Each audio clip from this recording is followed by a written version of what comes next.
दोबारा कहता हूं, जब जब जुल्म होगा तब तब जिहाद होगा। स्वाभाविक रूप से यह कहना कि भारत में जिहाद होगा एक बहुत ही इर्रेस्पॉन्सिबल, गैर जिम्मेदारी से भरा हुआ एक वचन है।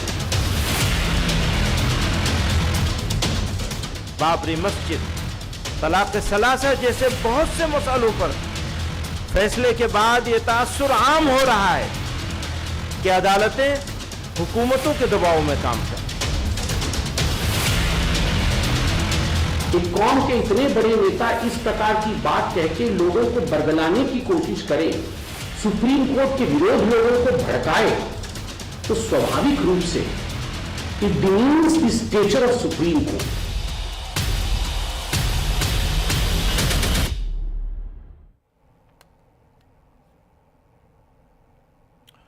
नमस्कार, महासंग्राम में आपका स्वागत है। मैं हूं आपके साथ अतुल प्रताप सिंह। आज बात मौलाना महमूद मदनी के उस भड़काऊ बयान की जिस पर संग्राम छिड़ गया। मौलाना मदनी ने जिहाद का जहर उगला तो बवाल बढ़ना लाजमी था। घमासान तब और ज्यादा बढ़ गया जब भोपाल में जमीयत उलेमाए हिंद के नेशनल गवर्निंग बॉडी की मीटिंग में मौलाना मदनी ने कहा कि मुस्लिमों के खिलाफ जुल्म हो रहा। लव जिहाद, लैंड जिहाद जैसे शब्दों का इस्तेमाल करके मुस्लिमों को अपमानित करने का काम हो रहा। जिहाद के लिए ऐसे शब्दों का इस्तेमाल कर मुस्लिमों की आस्था का भी अपमान हो रहा है। इसके साथ ही मौलाना ने लगे हाथ ऐलान किया कि जब जब जुल्म होगा तब तक जिहाद होगा। मौलाना मदनी यहीं पर नहीं रुके, उन्होंने अयोध्या, काशी का भी जिक्र किया, बाबरी का भी जिक्र किया, सुप्रीम कोर्ट पर भी सवाल खड़े कर दिए। यहां तक कह दिया कि सुप्रीम कोर्ट के आगे से सुप्रीम कोर्ट हटा देना चाहिए।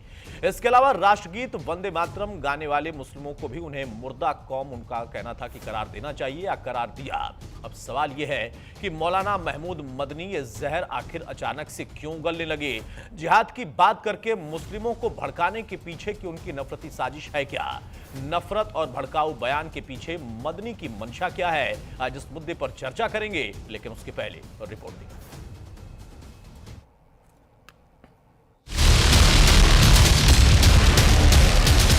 इस्लाम और मुसलमानों के दुश्मनों ने इस्लाम की मुकद्दस इस्तिलाहात मसलन जिहाद के लफ्ज को एक गाली, फसाद और वायलेंस का हमनाम बना दिया है।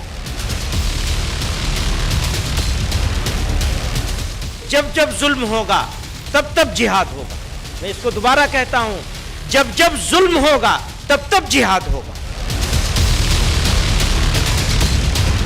जमीयत के मंच से जिहाद की बात कर जमीयत उलेमा-ए हिंद के प्रमुख मौलाना महमूद मदनी ने जहर उगला तो सवाल खड़े होने लगे कि क्या मौलाना मदनी मुस्लिमों को भड़काने की कोशिश कर रहे हैं?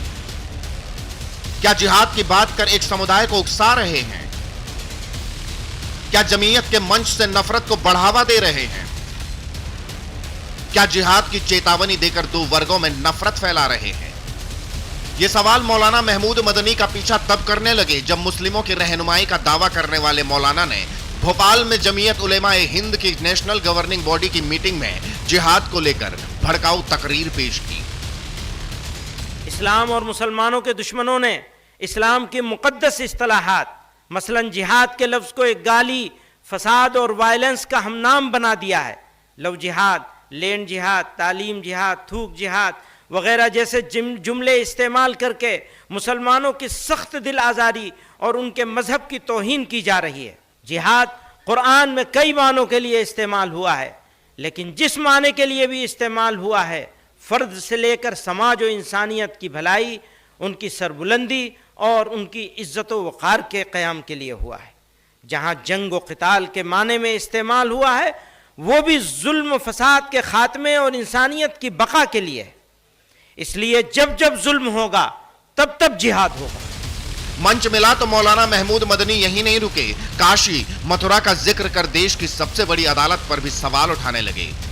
जिस अदालत के न्याय पर पूरा देश भरोसा करता है, उसे सवालों के कटघरे में खड़ा करने लगे, आरोप लगाने लगे कि अदालतें सरकार के दबाव में काम कर रही हैं। मौजूदा वक्त में इबादत गाह एक्ट को नजरअंदाज करते हुए ज्ञानवापी और मथुरा के मुकदमात को काबिल समाअत करार देने का फैसला भी उसकी एक वाज़ेह मिसाल है।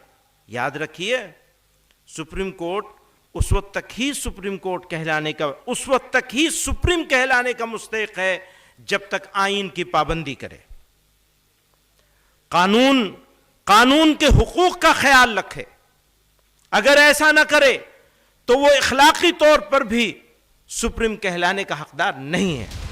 मौलाना महमूद मदनी ने एक तरफ अदालतों की मंशा पर सवाल खड़े किए तो दूसरी ओर राष्ट्रगीत वंदे मातरम को लेकर भी मौलाना मदनी का भड़काऊ टेप चालू हो गया। भोपाल में जमीयत उलेमाए हिंद के मंच से मौलाना ने यहां तक कह दिया कि वंदे मातरम पढ़ने वालों की पहचान मुर्दा कौम के तौर पर रहेगी। मुर्दा कौमें मुश्किलात में मुब्तला नहीं होती, वो तो सरेंडर कर देती हैं। वो कहेंगे वंदे मातरम पढ़ो तो पढ़ना शुरू कर देंगे। तो ये पहचान होगी मुर्दा कौम होने की। और अगर जिंदा कौम है तो फिर हौसला बुलंद करना पड़ेगा, हालात का मुकाबला करना पड़ेगा।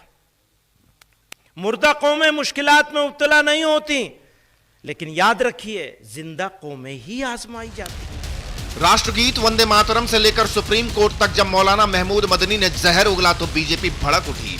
बीजेपी ने दो टूक कह दिया, भड़काऊ बयान देकर सुप्रीम कोर्ट पर सवाल उठाकर मौलाना मदनी समाज को बांटने की साजिश रच रहे हैं, एक समुदाय को भड़काकर नफरत फैला रहे हैं।